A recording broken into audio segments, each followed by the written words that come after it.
10으로부터 시작을 합니다. 요한복음 2장 7절부터 11절을 생각하면서 하루까지 채워라 이런 제목을 잡아봤습니다.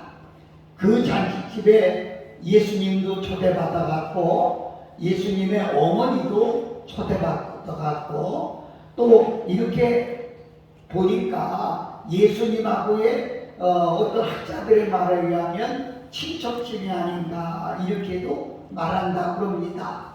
하여튼 간에 이 집에 예수님과 제자들과 그리고 예수님의 어머니까지 초대를 받아서 간 것 같이 그렇게 봅니다. 근데 이 집이 난리가 났습니다. 손님, 잔치집에 필요한 것은 떡과 술이겠지요. 예, 반찬 술이겠지요. 그런데 예수님 믿는 사람은 술을 안 쓰는 것이 좋습니다.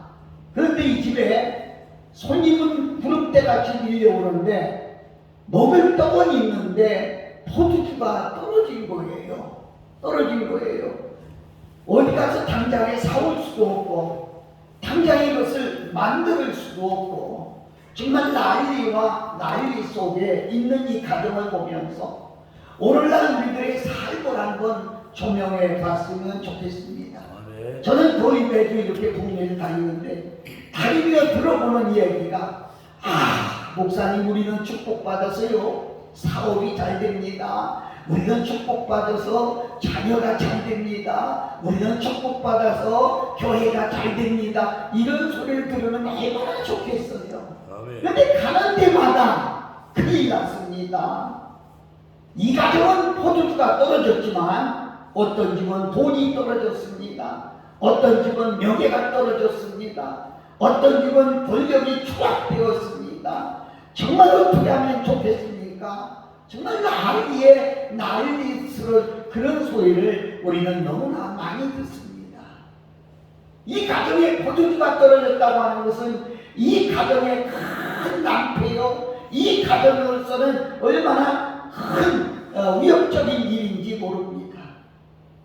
그것을 눈치챈 예수님의 어머니가 예수님을 불러서 말합니다. 이 집이 포도주가 떨어졌다고 합니다. 어떻게 만들 수 없을까요? 이 말까지도 안 했어요. 그냥 포도주가 떨어졌습니다. 예수님의 어머니는 그 가슴 속에 품고 있는 믿음이 있었다는 거지요. 예수님이면 해결할 수 있다고 하는 그런 믿음을 갖고 예수님에게 말씀했던 거라 이렇게 보는 거지요. 사랑하는 여러분, 여러분의 가정의 모든 문제도 그냥 혼자만 끌어안고 있으면 해결할 수 없습니다. 바로 예수님에게 말씀하시면 해결될 수 있다고 하는 여러분 속에 요만한 겨자씨만한 믿음만 있어도 예수님께 말씀드려야 된다. 이렇게 말씀드리겠습니다. 자, 이렇게 말씀드려서 금방 내 응답이 떨어지면 얼마나 좋겠습니까? 제가 개인적으로 목회할 때 교회에 어려운 일이 있으면 기도원 가서 기도하고 오겠습니다. 선포하고 기도원에 올라가지요. 때로는 금식을 하고 때로는 찬양을 하며 기도해요. 하루 기도하고 문제가 해결되면 얼마나 좋겠어요. 이틀에도 안 돼요. 사흘에도 안 돼요. 내일은 내려가야 되겠는데 오늘 저녁도 응답이 없어요. 하나님 마음은 좋아지면 안 돼. 내려갈 때까지도 응답이 없어요. 어떤 때는 귀에 들리지 않아요. 가슴에 오지 않아요. 답답한 마음을 가지고 그냥 내려올 때가 있죠. 예수님은 그 말씀을 듣고 엄마 알았어. 내가 하면 이랬으면 얼마나 좋겠어요. 예수님은 여자요. 나와 무슨 상관이 있다고 그럽니까? 오늘 사절에 있어. 나와 무슨 상관이 있습니까? 이 집에 포도주 떨어진 거 하고 나하고 무슨 상관이 있습니까? 그리고 한마디 더 하셨는데 때가 아직 이르지 아니하였나이다. 이 때는 신학적으로 해석해 볼 때 예수님이 하나님의 아들로 드러날 때가 아직 안 됐다. 이렇게 우리가 설명하면 좋겠습니다. 예수님은 더 이상 그렇게 말씀했지만 어머니의 청을 거절할 수가 없었어요. 그래서 일하고 있는 하인들을 불러서 대문 앞에 있는 항아리, 그 항아리에다가 물을 좀 채우시오. 근데 여기 너무 신기하잖아요. 물을 좀 채우시오 하면, 여러분 강사가 그렇게 말했다고 하면 여러분은 왜 그러시는데요? 물어보지 않을까요? 뭐 하시려고 그러는데요? 물어보지 않을까요? 그런데 하인들은 순진해서인지 순해서인지 미련하다고 평가해야 될지 묻지도 않았어요. 그리고 항아리 6개가 있었는데 그 항아리에 물을 다 채우는데 하인들에게 그런 말합니다. 아귀까지 차라. 아귀까지 차라. 이런 물을 가득하게 채워라. 그런 말이죠. 사랑하는 여러분, 이 물은, 대문 앞에 있는 물은 손님들이 오면서 손 닦고 발 닦고 깨끗하게 하기 위한 물입니다. 하루 종일 썼으니까 물이 아마 어떤 항아리는 절반, 어떤 항아리는 비어있을 수도 있고 이렇겠죠. 그러면 남은 시간이 얼마 안 되는데 그 뭐 조금 더 갖다 부어도 되지 않을까요? 그런데 아귀까지 채워라. 절철 넘치도록 채워라. 이렇게 말씀하는 것을 보시오.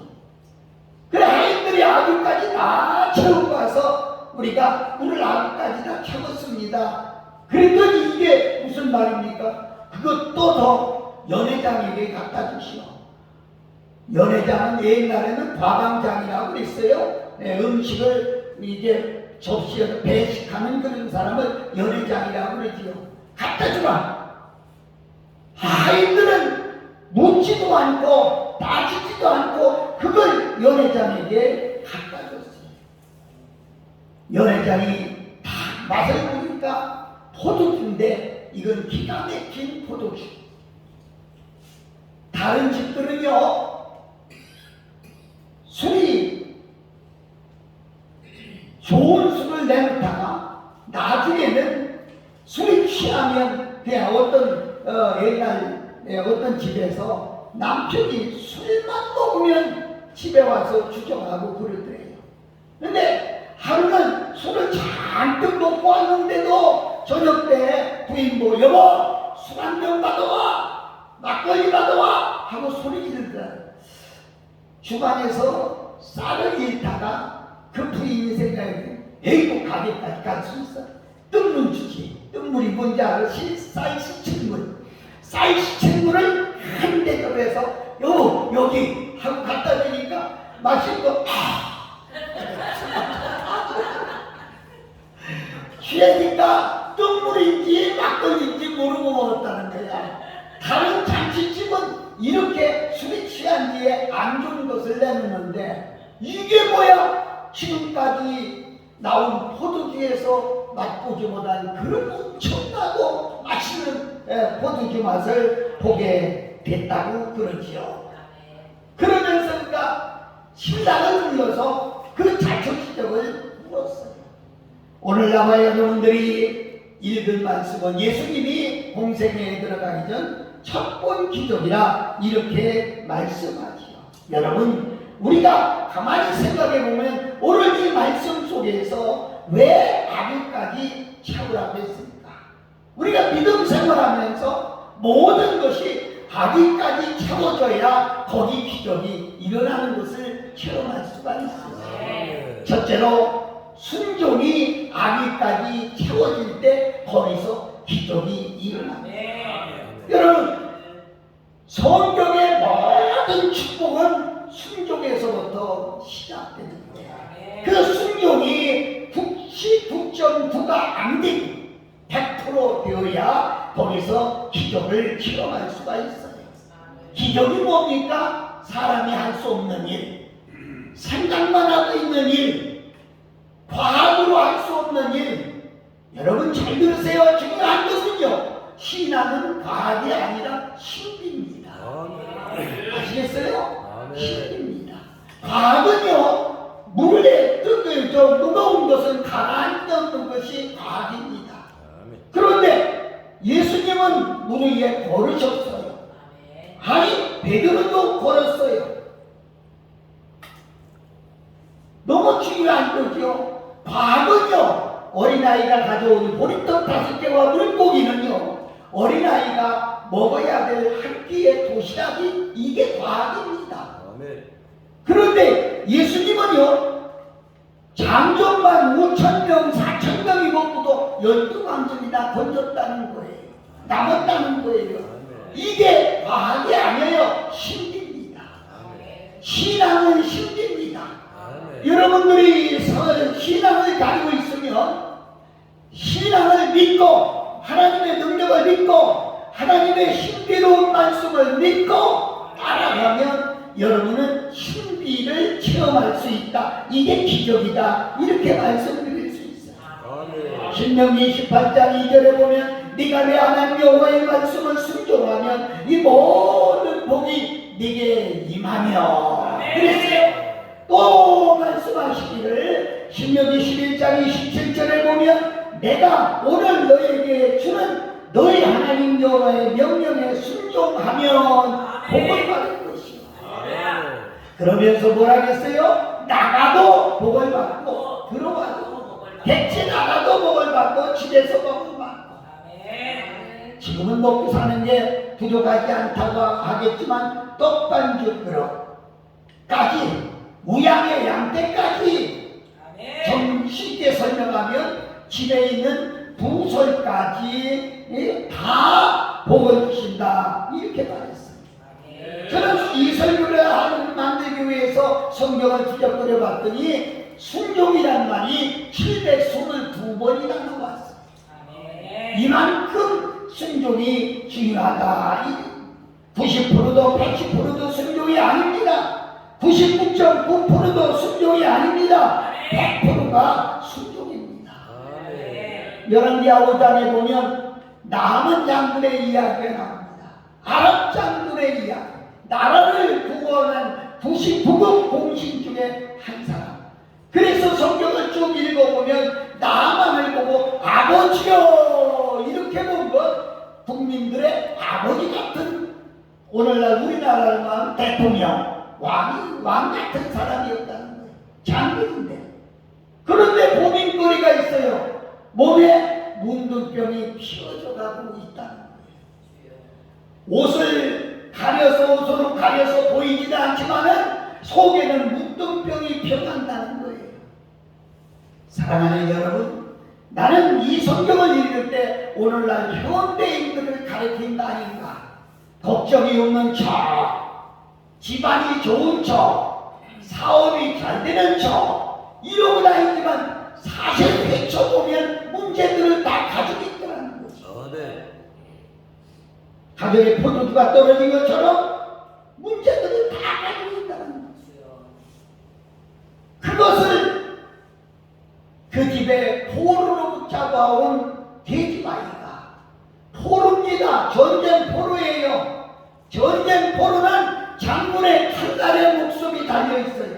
죽여도 살인이 아니에요. 이런 아주 돼지마이인데 이 아이는 하나님을 믿는 사람이야. 그래서 말합니다. 당신은 우리나라에 선지자가 있는데 선지자 앞에 가면 나설 수 있습니다. 여러분, 잘들 중요한 얘기예요. 만일에 장군이 문둥병을 못 낫는 날이면 이 사람은 죽여야 죽습니다. 거짓말했다는 거예요. 죽습니다. 무슨 얘기예요? 복음은 목숨을 걸고 전하는 것이다. 아니, 더 중요한 건 확신이 있어야 돼. 문둥병을 고칠 수 있다고 하는 확신이 이 돼지바위 속에 있었다. 선지자 앞에 가면 고친다 이런 확신이 있었던 거예요. 그래서 그 확신을 가지고 얘기하는 거예요. 시간이 없어서 막 건너뛰는데요. 근데 이 복음의 능력이 얼마나 크냐. 한번 따라해 볼까요? 장군의 마음을 움직였다. 장군의 마음을 움직였다. 하찮은 계집종이 한 말이지만 그 말이 일개 국어공신 장군의 마음을 움직일 수 있는 복음이다. 아멘. 무슨 얘기냐? 복음은 사람의 말이 아닙니다. 아멘. 복음 그 자체가 신비로운 것이요. 아멘. 복음이 들어가면 죽을 사람이 살고 병든 사람이 고쳐지고, 아멘 안 하네요. 아멘. 견인바리가 뛰어가고 벙어리가 말을 하고 소명이 눈을 뜨고, 이게 복음의 능력이다. 복음의 능력. 여러분 오늘 이 복음의 능력을 믿고 순종하고 나가면 이 체험을 다른 사람이 아니라 여러분과 내가 직접 체험할 수 있다, 이렇게 말씀드릴 수 있어요. 아멘. 그래서 바로 이 가서 선지자 앞에 섰는데, 그 누구예요? 일부 공신이에요. 장군이에요. 국민들이 아버지여 할 정도로 높은 분이에요. 이런 분이 여러분의 집에 찾아왔다고 생각을 해보세요. 여러분은 어떤 자세가 필요할까요? 좋은 옷을 입고 뛰어나가 장군이여 어서 오시옵소서 이래야 되지 않겠어요? 근데 선지자는 그렇게 안 했어요. 방에서 야야 들어올 것도 없다. 요단강물에 가서 7번 담그라. 얼마나 속상해요. 얼마나 괘씸해요. 내가 누군데, 우리나라에서는 그래도 모든 국민이 나를 아버지같이 대하는 사람이야. 내가 누군데 세상에 어째 나와 보지도 않아? 그리고 뭐라고? 요단강물에 7번 담궈? 아니 아무리 생각해도 요단강물을 흩어버리고 우리 고장에 있는 아나발강 그 강은 맑은 물이고, 야 내가 여기까지 와서 이 물에 들어가니? 내 생각은 아니다. 사랑하는 여러분, 다시 말씀드린다면 하나님 앞에 내 생각은 원수입니다. 아멘. 이 나만은 자기 생각을 가지고 내 생각은 아니다 그랬어요. 로마서 8장 6절 8장 6절 7절에 보면 육신의 생각은 사망이요 영의 생각은 생명과 평안이니라. 육신의 생각은 하나님과 원수가 되나니 이는 하나님 법에 불복하지 않을 뿐 아니라 할 수도 없다. 아멘. 아멘? 아멘. 아멘? 아멘. 우리는 한번 생각해 봐야 돼요. 내 생각이 축복을 가로막고 있다는 거죠. 내 생각이 순종을 하지 않도록 한다는 거죠. 아멘. 지금도 내 생각을 가지고 있습니까? 아닙니다. 내 생각은 아니라는 거죠. 아멘. 그때 신하 중에 한 사람이 왕이여, 이보다 더 큰 일을 하라고 했으면 어떻게 하려고 했습니까?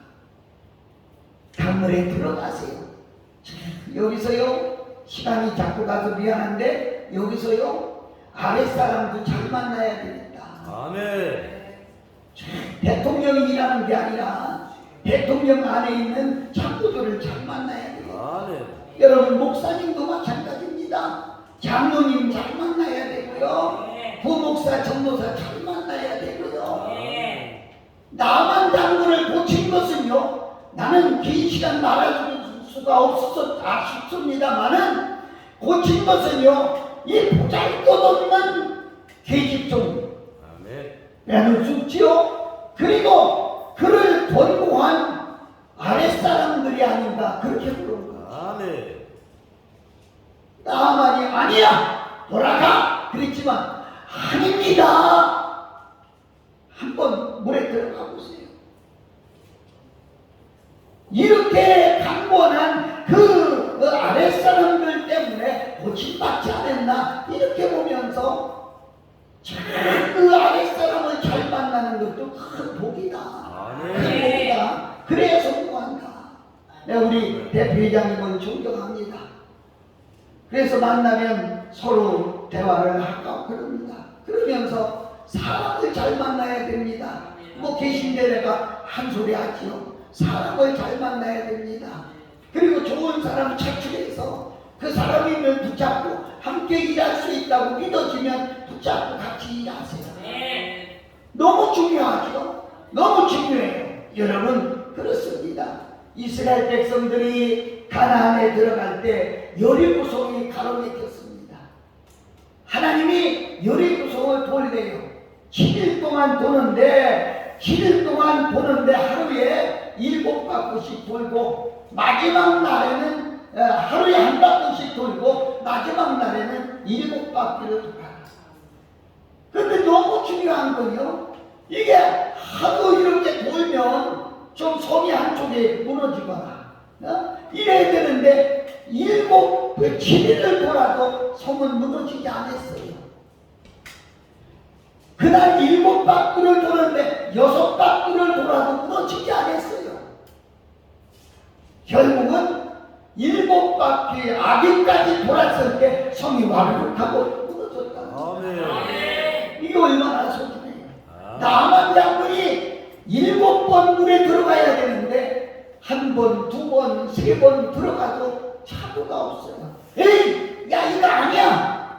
7번 들어가라고 했는데 지금 4번 들어갔어. 5번 들어갔어. 그러면 조금 나슬 기색이 보여야 되지. 아무 효과도 없는데 뭐 헛수를 하라고 그러냐 이럴 수 있어요. 그런데 7번 아구까지 차니까 바로 성경을 기록하기를 나만 장군이 어린아이 살 같더라 이렇게 기록한 것을 볼 수 있어요. 어린아이 살. 여러분 설에 의하면 40이 넘은 사람이라고 했는데 어린아이 피부같이 된다고 하는 건 이건 상상할 수 없는 기적이에요.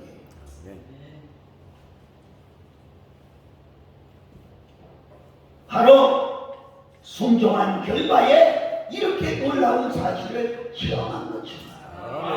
여러분 성경을 읽습니까? 왜 읽습니까? 기도합니까? 왜 기도합니까? 전 그렇게 생각해요. 기도해도 성경을 읽어도 그것을 붙들고 순종해야 내게 나타난다는 거예요. 아멘. 그냥 읽어만 놓으면 머리만 커지고요. 그냥 읽어만 놓으면 그것은 기적이 없다는 거예요.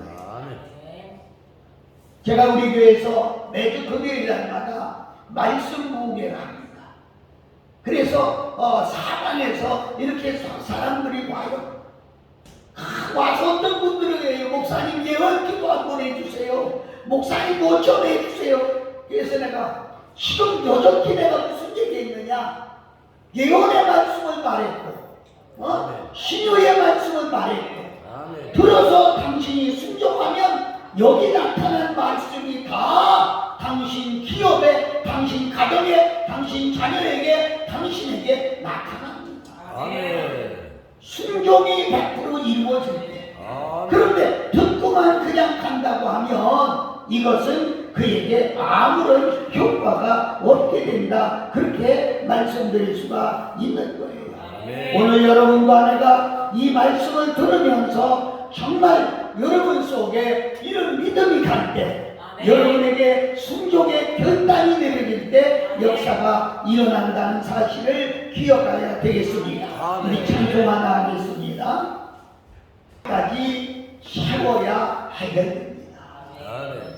고난에도 여러 종류가 있죠. 크게 나누면 내가 할 수 있는, 해결할 수 있는 고난이 있고요. 도저히 내가 해결할 수 없는 고난이 있습니다. 고난의 종류도요 다양하게 나타나요. 질병으로 인한 고난이 있고 또 사회적으로 물질 문제들로 인한 고난이 있고 또 현재지변으로 통한 전쟁이나 재앙으로 인한 고난도 있고요. 중요한 것은요 사단의 시험이나 하나님의 연락으로 인한 고난도 있습니다. 하나님은 하나님의 백성들에게 어떤 고난을 통해서 나도 연단해서 고난당하는 하나님의 백성은 그 고난의 의미를 바로 알고 그 고난을 받아들여야 한다는 거죠. 여러분 성경을 읽다 보면요 시편이 나오죠. 시편 바로 전에가 욥기라는 얘기예요. 욥기는요, 욥이라고 하는 사람의 일생을 기록한 책이라 그렇게 볼 수 있어요. 욥은 생각도 못한 고난을 받게 됩니다. 그런데 고난을요, 이렇게 받아들였어요. 욥기서 23장 9절 10절을 보면 그가 왼편에서 일하시나 내가 만날 수 없고 그가 오른편으로 돌이키시나 배울 수 없구나. 나의 가는 길 오직 그가 아시나니 그가 나를 단련하신 후에 내가 현금같이 나오리라. 아멘. 여러분, 사단은 그를 망하게 하는 시험을 줬지만 욥은 시험으로 받지 않았어요. 연단으로 받았어요. 이게 너무 소중하지 않아요? 그리고 끝까지 인내하다가 42장에 보면 갑절의 축복을 받는 모습을 우리는 보게 되는 거예요. 여러분, 내 고생이 언제나 끝날까 하고 지금도 깊게 한숨 쉬는 분이 오늘 혹시 있다고 하면 좀 더 인내하며 참으세요. 그 고난이 하기까지 차야 된다는 사실이에요. 성도가 취할 태도는 그때까지 참는 신앙입니다. 그걸 하나님이 가르쳐 주는 거예요. 인내의 신앙을 가르쳐 주는 거예요. 이스라엘 백성들이 바벨론의 포로로 잡혀갔을 때 하나님께서 그들에게 예레미야 29장 10절부터 13절까지에 보면 다 말씀하셨어요. 그런데도 사람들은 얼마나 제가 읽어드리면 나 여호와가 이같이 말하노라. 바벨론에서 70년이 차면 70년이 차면 차면이라는 말을 했어요. 내가 너희를 권고하고 나의 선한 말을 너희에게 실행하여 너희를 이곳으로 돌아오게 하리라. 나 여호와가 말하노라. 너희를 향한 나의 생각은 내가 안 하니 재앙이 아니요 곧 평안이요. 너희 장래에 소망을 주려는 생각이다. 너희는 내게 와서 부르짖으라. 와서 내게 기도하면 내가 너희를 들을 것이다. 너희가 전심으로 나를 찾고 찾으면 만나리라. 아멘. 이스라엘은 70년 동안 바벨론에서 적도록 고생하며 종살이했습니다. 70년이 참에 누가 억지로가 아니에요. 국제의 정세가 변화되면서 그들이 본국으로 돌아오는 모습을 봅니다. 69년 12월이 아니에요. 70년이 다 찼을 때 하나님은 그들에게 해방을 줄 겁니다. 중요한 것은요, 초등학교는 몇 년이에요? 6년입니다. 6년을 공부해야 초등학교 졸업하는 거예요. 5년 가지고 안 돼요. 중학교, 고등학교는 3년씩 6년을 공부해야 되는데 중간에서는 안 된다, 그 말을 말씀드리고 싶은 거예요.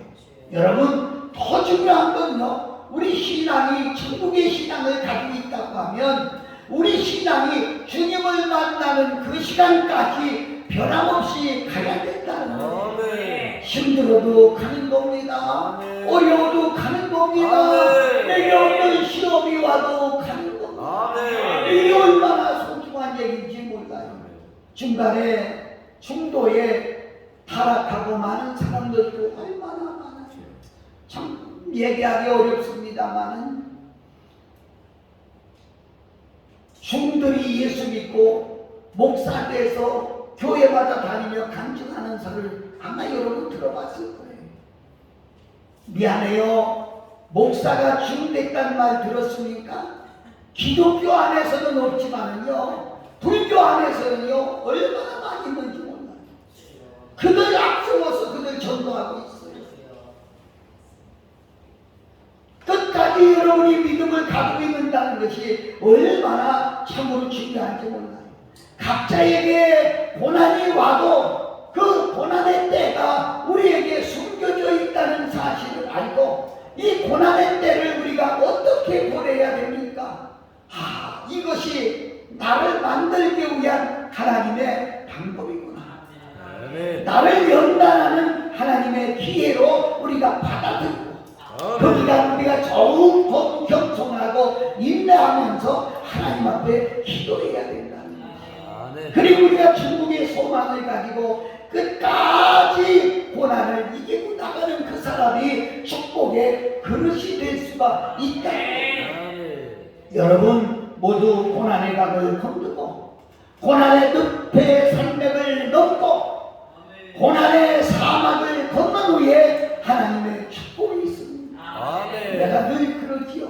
축복은 하나님께서 무작정 주는 게 아니라 고난의 보자기에 싸서 준다.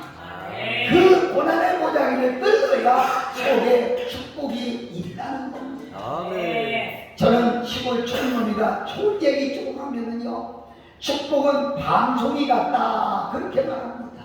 밤송이 껍데기는 가시가 있습니다. 얼마나 찔리면 아파요. 그걸 회치고 나가면 또 딱딱한 껍질이 있습니다. 그러니까 손으로 못 까요. 뭐 기구나 다른 걸로 까야지요. 그렇게 힘들다는 거예요.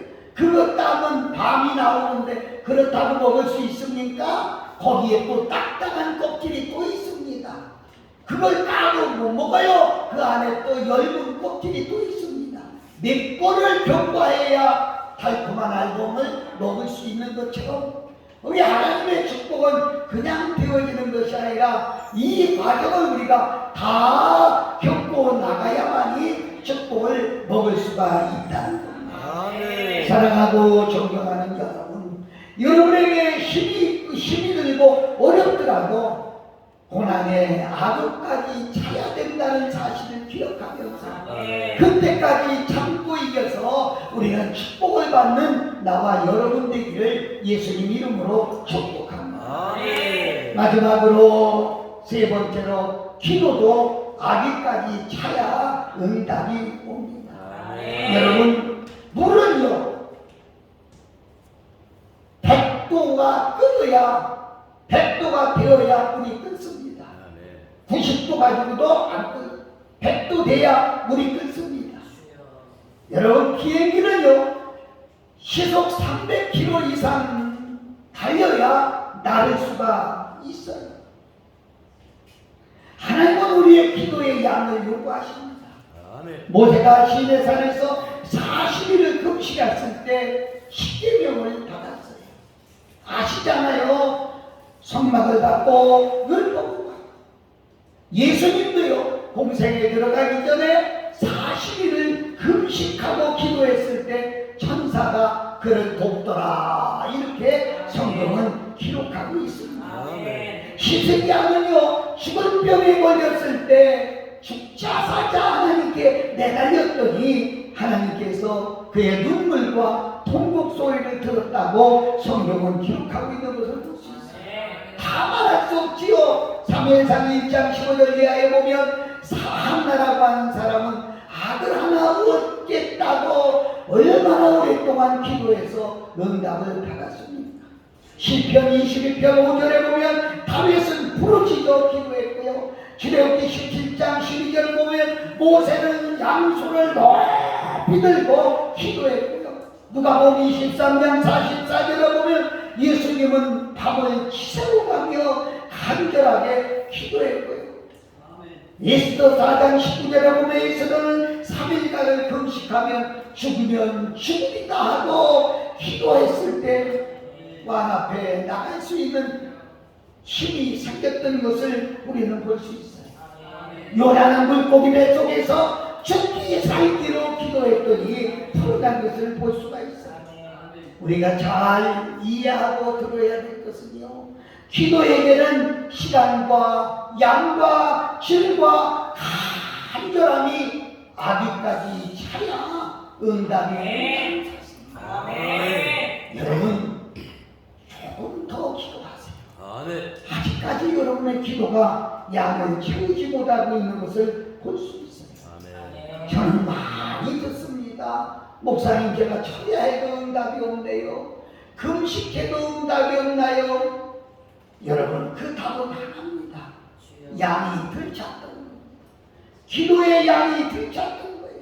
어떤 분이 얘기하길래 저는 글을 넣고 간절히 기도하던 중에 그 볼 수 있었어요. 아버지. 기도에 잔이 있는데 그 사람은 절반 조금 넘어 찬 것을 볼 수 있어요. 아기까지 차야 응답이 있다는 겁니다. 어떤 책에서 보니까 어떤 사람이 금광을 개발하기 시작했어요. 3년 동안을 금광을 캤지만은 금이 나오질 않아요. 너무 힘들고 어려운 거예요. 그래서 포기하고 금광을 싸게 헐값에 그 밭을 팔아버리고 말았어요. 그것을 인수한 사람이 와서 팠는데 불과 1m 팔고 들어가니까 땅 노더지가 금 노다지가 깔려있는 것을 발견할 수 있다는 겁니다. 우리나라 속담에 그런 말이 있습니다. 한물을 파야 된다. 열 군데를 쫓아다니며 파서 안 된다는 거예요. 한물을 파고 들어가야 된다. 여러분, 제가 이렇게 부탁할게요. 조금만 더 기다리세요. 조금만 더 인내하세요. 하나님은 여러분을 위하여 응답의 자리를 준비해 놓고 있습니다. 여러분이 조금만 더 기다린다면, 사랑하는 여러분, 날이 사려할 때 사벽이 가까울수록 밤은 더 어두워집니다. 기도 응답이 가까워질 때 의심이 가장 많이 생기는 겁니다. 아멘. 누가복음 18장에 보면 혼자 사는 어떤 과부가 문제를 해결할 수가 없어서 법관을 찾아갔지만 사람같이 구역이하자. 그러나 매일 찾아가서 번거롭게 하니까 저 여자가 나를 번거롭게 함으로 말미암아 내가 저의 소원을 들어주겠다. 아멘. 그러면서 성경은 기록되기를 누가복음 18장 7절에 하물며 택하신 백성의 밤낮 부르짖는 택하신 자들의 원한을 풀어주지 않겠느냐. 저희가 저희에게 오래 참으시겠느냐. 아멘. 사랑하는 여러분, 낙심한 사람들에게 대한 최대의 희망입니다. 기도가 없다고 하는 사람들에게 주는 최대한 기도의 희망입니다. 여러분, 기도는 기도하기 쉬는 죄를 곱지 말고 계속해서 기도하세요. 어디까지요? 아니까지 참아질 때까지 기도하면 응답이 온다. 이렇게 말씀할 수가 있습니다. 저는 오늘 말씀을 매듭지려고요. 여러분, 우리가 주 앞에 하는 일은 모든 것이 아기까지 채워야 된다는 거예요. 우리가 드리는 헌금도 아기까지 채워야 된다. 형식적으로 하지 마세요. 아까 했는 대로 또 지금 안 하고 내가 여러분에게 헌금하라는 말은 아닙니다만은 시간 내가 할 수 있는 아기까지 채워야 된다. 제가 아주 옛날에 어떤 기도원에 있었는데 기도원의 아들이 집사예요. 그분이 그런 얘기를 하더라고요. 목사님, 저는 자신 있어요. 뭐가요? 아니, 난 예배 드릴 때요, 교회 갈 때요, 딱 헌금할 돈만 가져가거든요. 그러니까 찬송가를요, 흔히 보면 내게 있는 모든 것을 아낌없이 드리네 찬송하잖아요. 저는 내게 있는 모든 걸 아낌없이 다 드릴 수 있어요. 자신 있어요. 주머니에 돈이 많은 사람, 아니 좀 미안하지만 이따가 헌금 시간에 헌금을 10,000원만 하려고 하는데 50,000원짜리 켜놓으면 이놈이 왜 나와? 그러고 찾지는 않을까요? 근데 이 사람은 아주 자신만만해요. 예? 사랑하는 여러분, 얼마를 가져왔는지를 모르지만 하나님 앞에 드리는 것도 하기까지 차고요. 그거 인색한 마음으로 억지로 할 수 없어서 조금 꺼내서 하는 것 가지고 그건 생색내기지 헌금이라고 할 수는 없습니다. 헌금도 아기까지 채워야 됩니다. 봉사하는 것도 아기까지 채워야 됩니다. 확실히 해야 돼요. 내가 우리 가부키 목사, 후배 목사를 사랑해요. 그래서 내가 이번에 같이 와서 같이 하자 이랬는데 잘 따라와요. 아니 얼마까지 갈지도 모르겠지만 아기까지 따라와야 돼요. 그래야 그도 큰 사람이 되는 거야. 여러분도 마찬가지입니다. 아기까지 해야 돼요. 봉사하는 것도 아기까지. 아끼지 말고요. 힘을 아끼지 마세요. 시간을 아끼지 마세요. 물질을 아끼지 말고 해야 됩니다. 사업도 하는 일도 학문도 아기까지 키워야 됩니다. 여러분 좀 미안한 얘기입니다만은 구원은 공짜가 아닙니다. 아시겠어요? 은사도 공짜는 아닙니다. 축복도 공짜 없습니다. 그것들이 다 하나님의 은혜요, 하나님의 은총입니다. 하나님은 이렇게 말씀하셨어요. 로마서 8장에 내가 아들까지도 너희에게 아끼지 않았는데 무엇인들 은사로 주시지 않았느냐. 여러분 하나님은 우리를 위해 아들까지 들으셨어요. 아들까지 주셨어요. 그는 지금 사순절 우리가 참특세를 해가면서 우리가 예배하고 있습니다마는 십자가에서 여러분과 나를 위해 아낌없이 당신이 내놓을 수 있는 것 다 나를 위해 드렸습니다. 그야말로 아기까지 차도록 드렸어요. 우리는 그 사랑으로 구원받은 거예요. 그 사랑으로 축복받고 사는 거예요. 여러분과 내게는 숨겨진 비밀이 있는데 하나님의 때가 있습니다. 그 때가 찰 때까지 하나님은 보시고 있는 거예요. 아기까지 채우고 있는가 이걸 보시고 있는 거예요. 오늘 잘 들으셔야 됩니다. 아기까지 채우면 물이 변하여 포도주가 됩니다. 아기까지 채우면 여러분 거친 풍랑이 잔잔해지고 죽은 나사로가 살아나고 홍해바다가 갈라지고 태양을 머물게 하고 하늘문이 열어지는 축복의 소낙비를 받게 되는 것을 믿으시라. 사랑하는 여러분, 여러분에게는 몇 개의 항아리가 있습니까? 순종의 항아리, 고난의 물, 기도의 물, 헌금의 물, 봉사의 물을 하기까지 채워질 때 이 놀라운 사실이 일어난다는 거예요. 거듭 설명하면 신앙은 과학이 아닙니다. 신비입니다. 기적은 신비입니다. 예수님의 행적은 신비입니다. 여러분과 내가 이동산까지 왔다 그냥 내려갈 수 없잖아요. 한 10분간 기도할 터인데 무슨 기도해야 됩니까? 주여 나에게 아기까지 채우게 하여 주시옵소서. 내게 아기까지 채우게 하여 주시옵소서. 정말 하나님 앞에 부르짖어 기도할 수 있는 우리의 믿음이 필요하다는 겁니다. 찬송 하나 하고